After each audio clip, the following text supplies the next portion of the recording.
Okay, am I on? Yes. Okay, good morning. Good morning. Okay, for those of you who don't know me, my name's Kathy Neff. I think you all know me. My pronouns are she and her. And I've been a member here at DUC for about a year and a half, a little more. And several weeks ago when we had our engagement fair, I signed up for something called elevator speeches to help with this adult education class focused on this topic.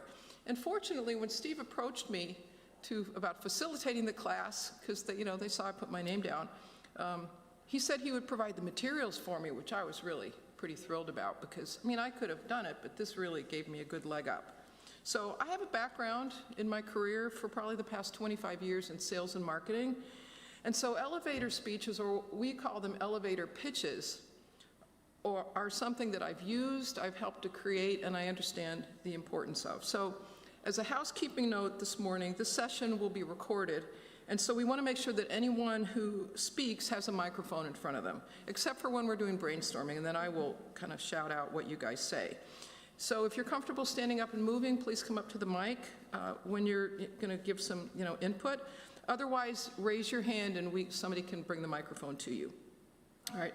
I'm having some trouble understanding you. Okay. So Can you just speak to us, or I don't know? Yeah, I can slow down a little bit. I don't know why, I just can't understand a lot of what you're saying. Okay. So I will try to. Hard of hearing. Okay. I do have hearing aids. Okay. I will slow down a little bit. That might help. Okay. Yes, because I get a little excited. So, all right. So when you come up, please state your name and your pronouns for everyone, or we will bring the microphone to you if you need us to. So today I'm going to lead you through a process to build statements that are called elevator speeches. And it's called that because it's a short speech that you could say while you're going up a few floors in an elevator. All right, to someone who asks you, what is Unitarian Universalism? All right, you may not actually use it in an elevator. In fact, you probably won't. But a statement like this is great to have in many situations. So at a dinner party, at a get-together, or any time the subject of your faith or your church involvement comes up. So the faith statement that you'll create today is not just to tell others, okay, that's why we do it, but it's also to clarify for yourself what your faith means to you. So I remember a time last year when Suzanne and I were at a dinner with a colleague of mine, and the subject of church and Unitarian Universalism came up. And she asked, about what it is. And so she had a preconceived notion, and it was something like when you can't make up your mind, right? Or it was not a positive, it had a little negative, like snarky kind of tone. And I don't want to let people define for me what they think Unitarian Universalism is. So I realized, I'd have been here less than a year, that I really didn't have a good way to state what I thought it was. So what is it? It's a statement about who we are as a faith community, okay? It's not a credo or a statement about what you believe. It's who we are as a faith community. It says, an elevator speech says, Unitarian Universalism is, okay? Or my faith says, not a credo. All right, so Justin has me queued up there. I want to start with a quick video that illustrates both the importance of developing an elevator speech and what happens when you don't. All right.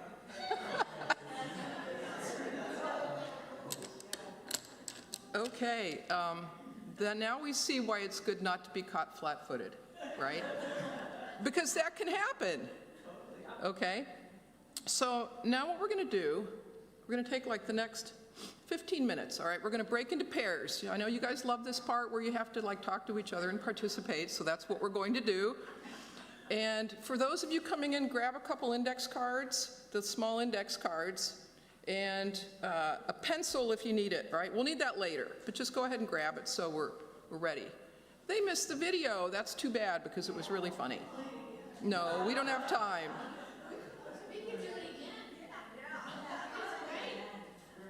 No, I want to stay on track because we need the time. They'll be able, if we finish early as a reward, we'll play the video again. Okay, Justin? If we finish early. All right, so we're going to break into pairs. If there's an extra person, we'll just have one group of 3. All right? And so what I want you to do, I'll let you all get your stuff so you can hear what I'm saying. Don't miss the directions. Denise.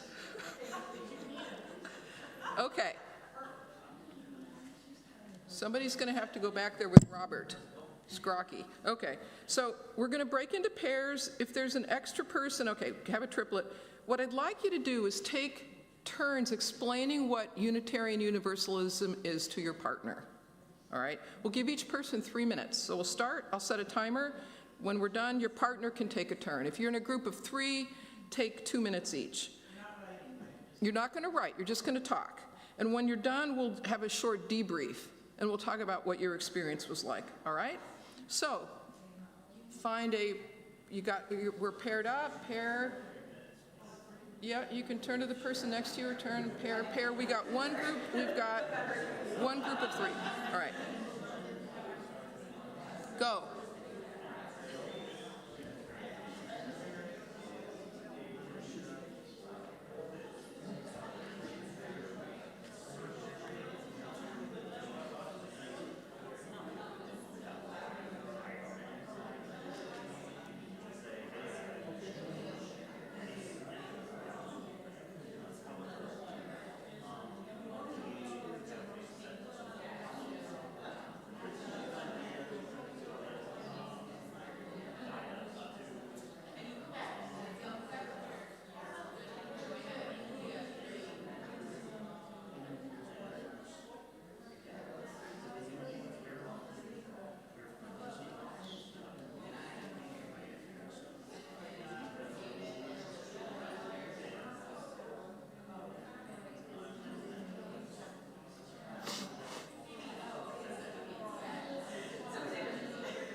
No cards yet, yeah.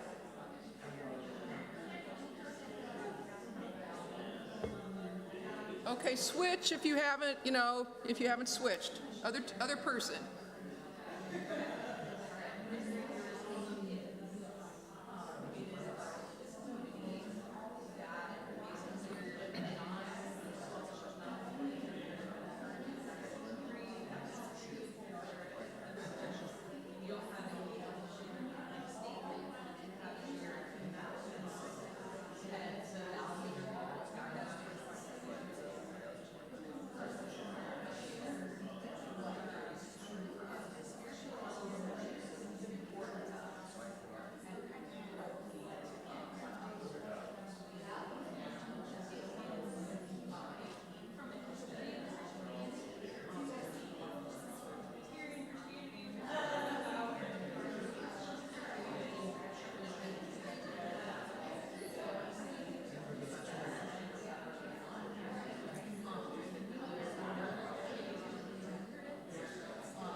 Okay, I think let's wrap it up.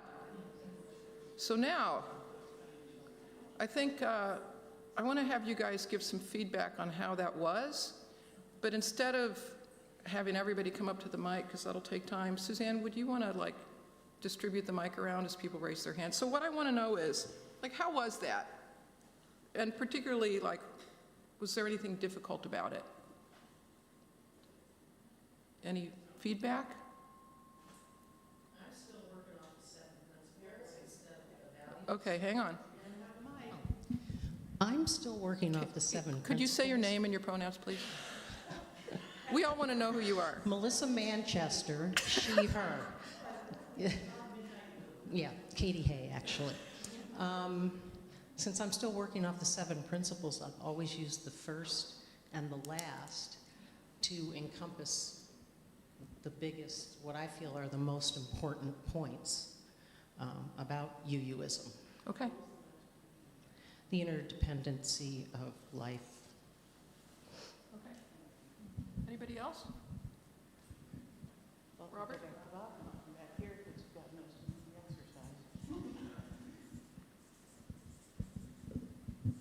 Yeah, my name's Robert, he, him, they, and I started out my speech with a historical perspective of how UUism has evolved over the years, but then I really liked Kelly's description of focusing on social justice and the here and now and not worrying about the afterlife.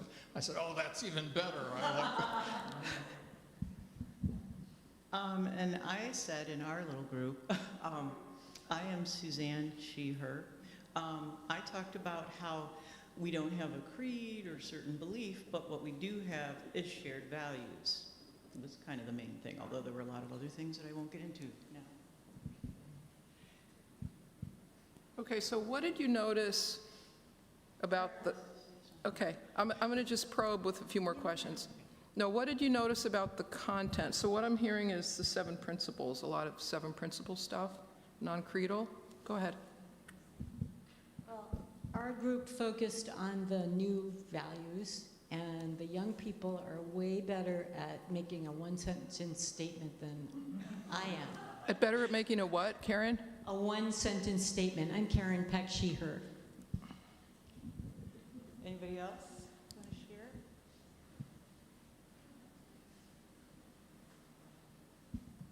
I'm Chris Brown, he, him. And for me, I think the hardest thing was, like, I've done a bunch of these kind of workshops before, and I've never had anyone give the instruction to not talk about what you yourself believe. And I couldn't keep myself from injecting some of that, you know? And I guess it probably would be important when introducing UUism to someone or describing it to give a purely, you know, like this is what Unitarian Universalist is. If they have a follow-on question of like, what do you personally believe as a point of curiosity, sure, go for it. But I like the idea of trying to remove that, and even though it is challenging. And were you able to do that? No. Okay. Anybody else want to share? Yeah, I think something that was interesting too, I thought it was good that in Chris's statement he talked about how like different UU churches also have different interpretations, and that's something that I don't have as good of a perspective on because this is the only one I've been to, and I think that is kind of the hard part is like not really trying, and that was kind of the point of the video, like not making absolute statements because like it is kind of personal to everyone, but I think the values can be a good framework. I think one of the things we talked about is that like I tried to go through the values with a friend and then like had to figure out together what pluralism means and you know kind of like going to that follow-up. But I also relied a lot on like connecting it to like what would be familiar to someone from a Christian tradition, just because I think that's been the people I've talked to the most about it. But I also don't want to like overemphasize that because that's not who we are basically. So I think still kind of working on how to talk about what we are versus what we're like or what we're not. Okay, interesting.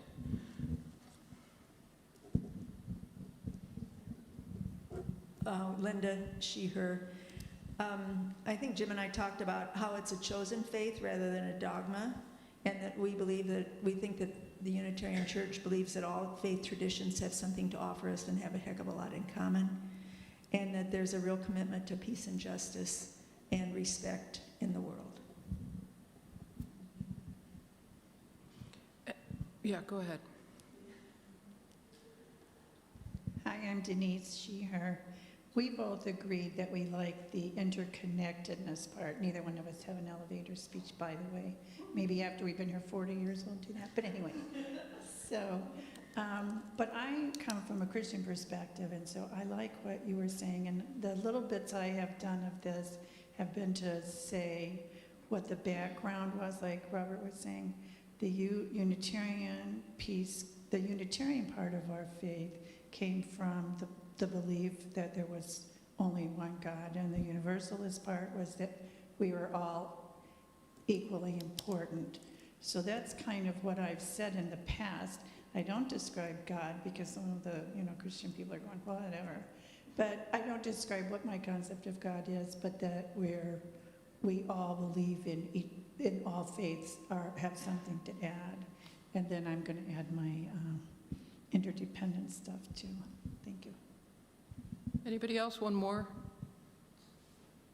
We're sort of bleeding into the next section, which is actually good.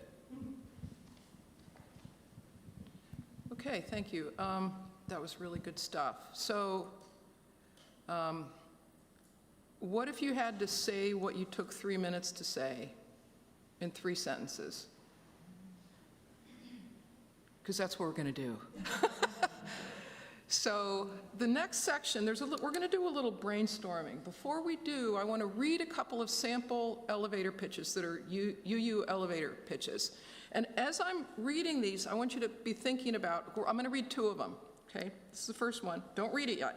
I want you to be thinking about what type of information is included in these statements, okay? How much information is in there?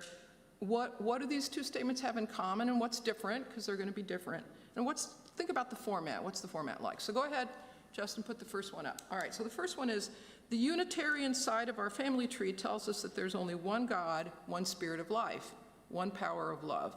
The Universalist side tells us that God is a loving God, condemning none of us, and valuing the spark of divinity that is in every human being. So Unitarian Universalism stands for one God, no one left behind. I see people shaking their heads. No. Okay. Number 2, our faith is not interested in saving your soul. We're here to help you unfold the awesome soul you already have. Okay, so reflect on those. Justin may kind of go back and forth so you can look at them.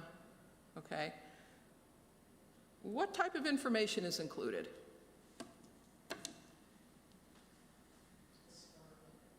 Historical? Okay, what else? Yeah, we're just pretty definitive about God. In a way, that's not what we mean. He is, did you say? Theism. Okay. Hard to follow? Okay.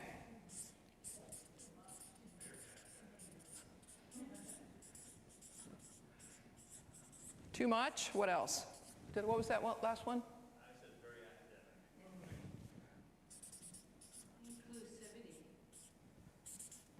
Inclusivity. Tell me a little bit more about that. If you go back, Justin, the comment of no one left behind. No one left behind is another way of saying inclusivity. Okay. It references our values. Values. Okay. References values. What about the format? Somebody mentioned academic. Would you actually say those things? No. Too long. Too long. The first one. This one is too long. Okay.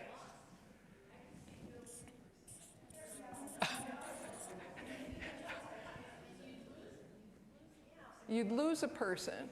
So Okay, so let's flip that. What does that mean an elevator pitch needs to be? In everyday language. Short and concise. How about conversational? Suzanne said everyday language. I don't know why I picked conversational. It's a really long word to write on the flip chart. I challenge myself. Okay, let's see. Okay, so we talked a little bit about how they're different. I'm gonna make sure I'm staying, oh, we're doing good with time. Okay.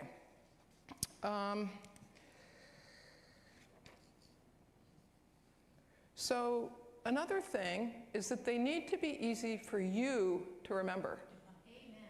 Because actually, like when I've done these in professional life, you kind of have to, you practice it.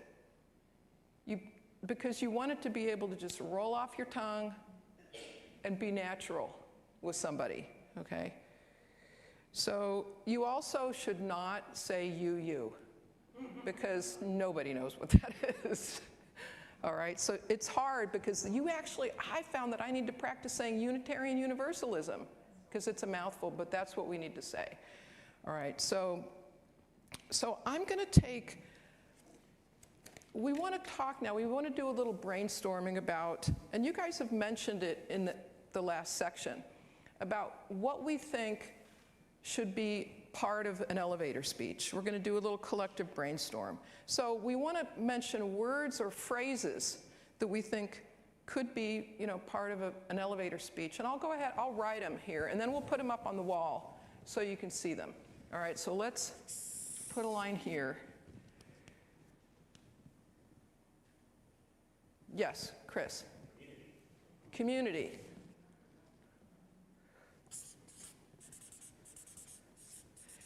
And I'm going to summarize, based on what you all said just a little bit ago, the principles. And there's 7 of them, right?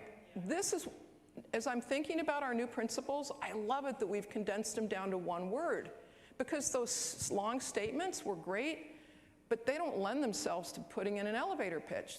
These words do. So let's just say principles, because a bunch of you mentioned that. Oh, values, right, values. Thank you. Jet pig. Jet pig plus love, okay? So interdependence was mentioned, justice, right? Those are big ones. Chosen faith, okay. All right, so give me some more words, phrases you might include.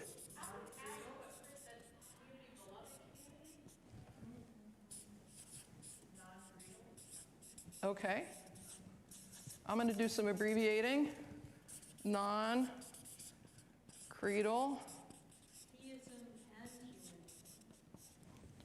All right. All right, hang on a minute. Could someone, Steve, I was going to ask for a volunteer to put these up on the wall. Thank you. Okay, what was Karen? Theist, humanist.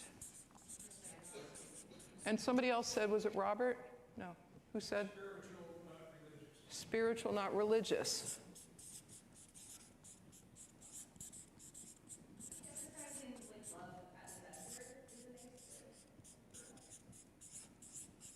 Okay.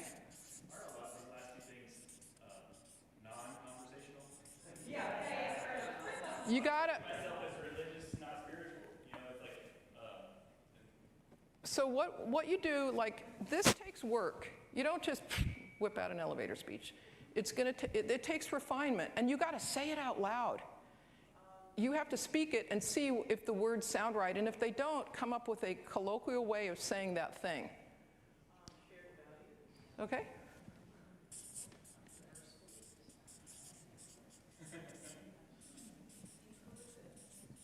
Inclusive.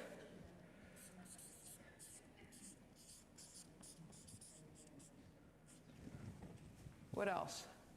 Yes, Molly. I would exclude all of that. And I would just say what my first, what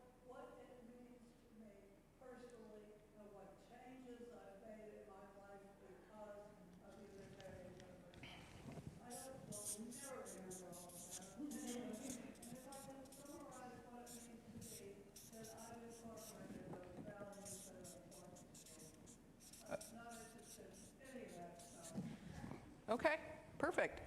Chris?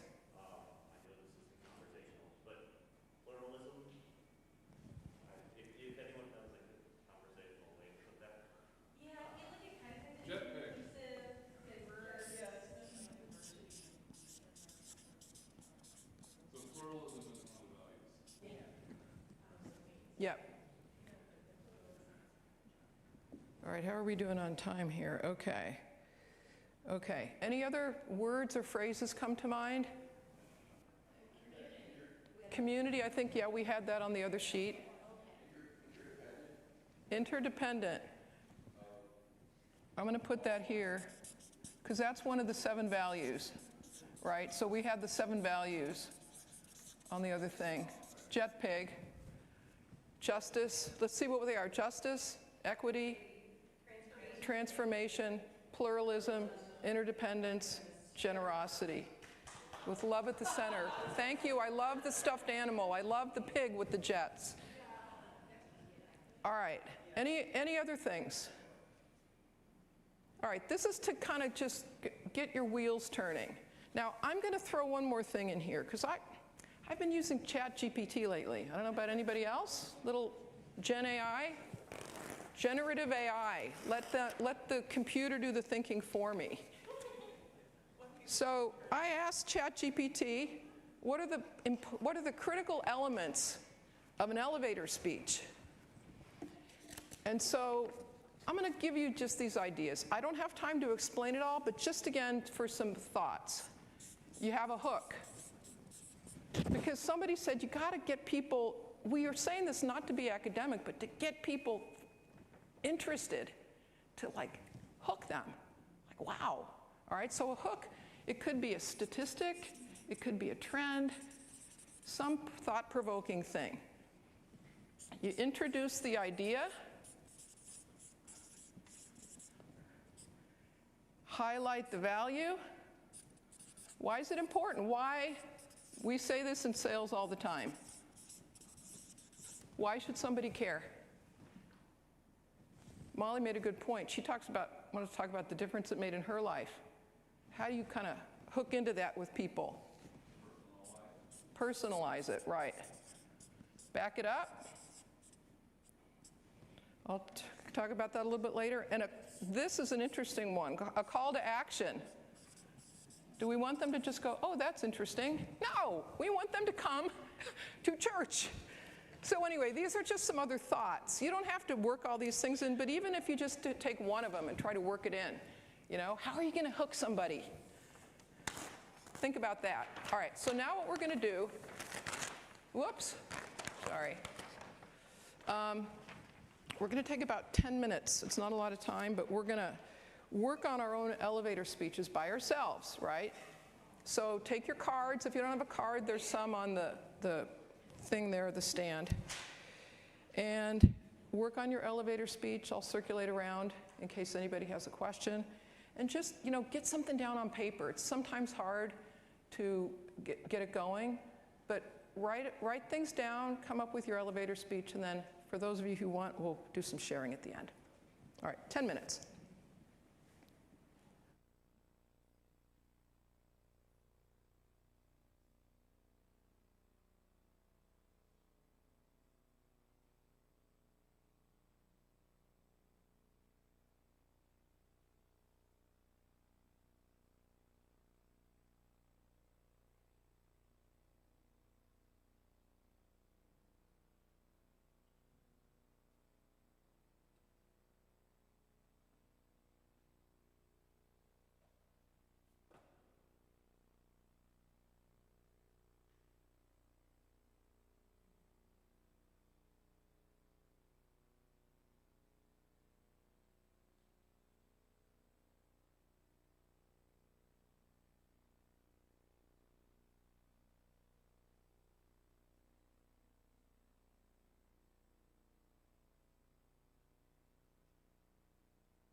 All right, take about one more minute and then we'll share.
All right. Some of you are still writing. Finish up.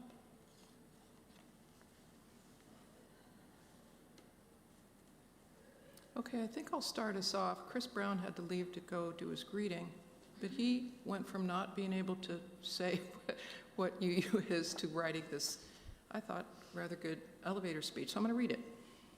Unitarian Universalism is a community of people who encourage each other to find their own personal truth and meaning in the world. We don't all believe the same thing, but we have a common set of values that unite us. We find strength in our diversity. Pretty good. So make sure you tell Chris.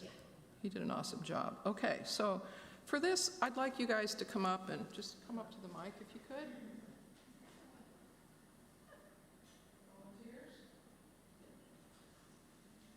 Share your awesomeness. Karen Peck is coming up. You can come, just come on up and get in line. That way we can, It's okay, scratch, rewrite. That's why I gave you 2 cards. Somebody said, why do we need 2 cards? That's why. So I took your words to heart and took out Unitarian Universalism and did an I believe statement. I believe in acceptance of all people, no exceptions, a community where different views are respected, and that there are many paths to truth and love. I believe in working for justice, continuing to learn, and in making the world a better place by centering love and unity in the here and now. Check out my church. Yeah, call to action. Okay, remember to say your names and pronouns also. Thanks. Jack, Blair, he, him. We're supposed to keep the eyes out of it. I didn't do that. But in the modern world where most people can't or don't believe all the ancient stories that religions are based on. Instead, we are united by our values. For me, it's about personal growth and community.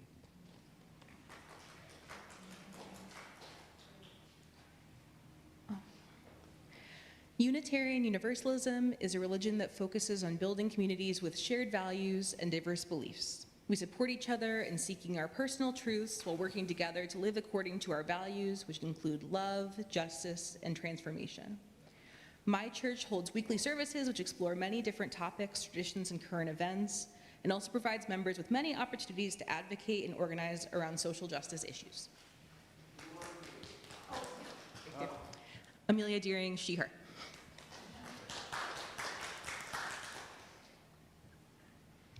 Chris Walton, he, him. Unitarian Universalism is a not necessarily theistic religion or community of people with shared values such as interdependence of all living things and justice and peace among all relations, and generosity generosity and democracy among all people.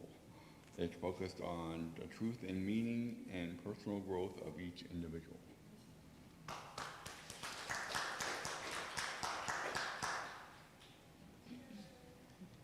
I'm Alexis Chalky, she, her.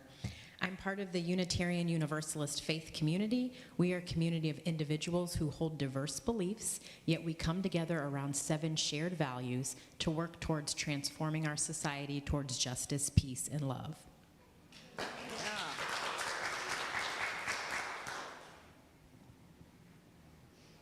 Jim Clark, he, him.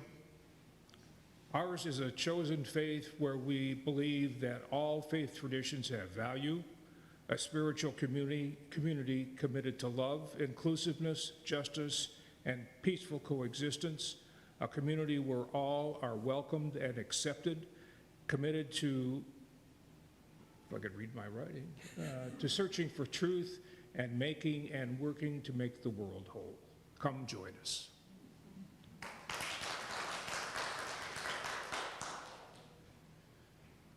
A friend who knew me well told me about Unitarian Universalism, where I could be free to be myself and follow my own spiritual journey and not be told what to believe, that I could join a community of people helping each other to be good, loving people and make the world a better place.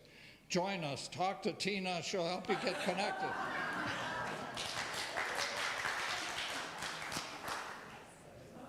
Anybody else? Well, I wouldn't be a very good facilitator if I didn't try to write one myself, so I wrote one, yeah. Did you know that church membership has declined from 70% to 46% since 1999? And it's only 36% for millennials, yet many people are yearning for community and connection.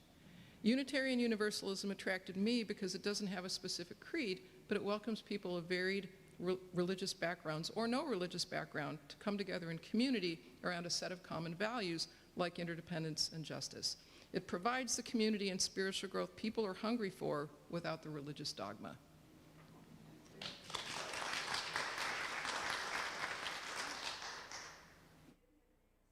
I didn't have an ask. I had it in there, I took it out. It's like, you know, one of the things that Amelia said I think is really important. You do tune your elevator pitch based on the audience. And so it's important to understand who you're connecting with. Sometimes you don't know, like if you're in a bar, okay, and you don't know the person. But if you do, you can tailor it. If you know they're Christian, if you know they're disgruntled, or you tune it a little bit. If they're a nun, you know, someone younger with no religious background, you can tune the message. But the reason it's so powerful is because when you have 3 minutes, you can kind of ramble. But when you have 3 sentences, you have to kind of boil it down to what's the most essential stuff to communicate. Kelly, did you have a comment? Yeah, I was going to comment on what you're saying right now. I don't, in all the years I've been here, I found that having an elevator speech that you memorize like this is not always helpful because the situations in which you find yourself, I don't walk up to people and proselytize. I have to expect that they're interested in the first place. And you're in so many diverse conditions when you're doing that. I think memorizing a lot of the little phrases that we've heard today or that are up there are really helpful to keep them in your mind. And like you were just saying, to tailor them. The kind of thing I was saying when I volunteered with the Neighborhood Pride would be very different than if I was talking to my coworker Yeah. and stuff like that. So you're memorizing those phrases, a set speech is not necessarily helpful. Yeah, but I mean, the preparation, thinking it through can help you to be ready so that you can be spontaneous. Because everybody said good things, but try saying it to a person and you'll probably change up how you're saying it. You're going to be more colloquial, you know? So thank you all for doing this. I just want to close with the following words from Reverend William Sinkford, the former president of the UU Association, who publicly called on Unitarian Universalists to articulate an elevator speech. He said, "Your elevator speeches may be very different from mine. Hone them. Put a name to what calls you and to what you find yourself called to do in response. Practice telling it to others. This is an exercise that can only help deepen our faith, and with a firmer grounding in those depths, I believe we will be better able to reach out to others. We have good news for a world that badly needs it." Right. So thank you all. Thank you, Kathy. We have evaluation forms on the music stand where you picked up the postcard. If you have a chance, if you could fill that out, it gives the adult learning team feedback. If this was a good workshop for you, if you liked it, any recommendations. Let's watch the video again. Yeah.